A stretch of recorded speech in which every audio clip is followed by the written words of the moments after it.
હું તોફિક બકાલી, આમ આદમી પાર્ટી ઉમેદવાર, સાથે દિલાવરભાઈ હિંગોરા, વોર્ડ નંબર 9ના ઉમેદવારો.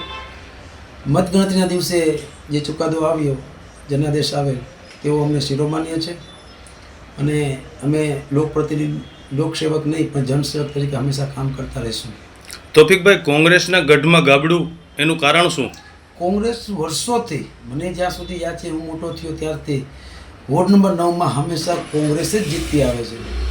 પણ છેલ્લા ઘણા વર્ષોથી ને આ વર્ષે પણ કોંગ્રેસમાં અંદરૂની ખટરાગ હોય અને મુખ્ય કારણ તેનું એ છે કે તેઓ ચૂંટાઈને આવ્યા પછી જનતાના કોઈ પણ જાતના કામો કરતા નથી.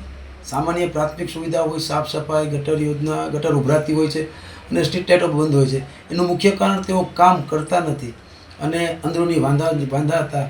એટલા માટે તેઓની આ વખતે એક સીટ કપાણી છે. હજી જો તેઓ કામ નહીં કરે તો તેઓ આ ભવિષ્યમાં ત્રણ સીટો ઉપર ગુમાવવાનો વારો આવશે એવું ચોક્કસ છે. વોર્ડ નંબર 9માં પ્રતિષ્ઠિત મેમણ સમાજના ઉમેદવાર હારનું કારણ શું?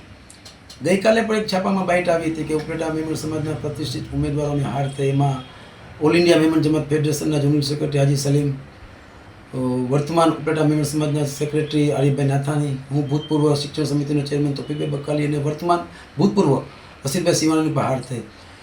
અમારા વિશ્લેષણ અનુસાર કે ઉપલેટામાં વધારે બહુમતી મેમણની મતોની હોવા છતાં પણ મતોનું ધ્રુવીકરણ થયું, મતોનું વિભાજન થયું, જેના કારણે અમારી હાર થઈ છે.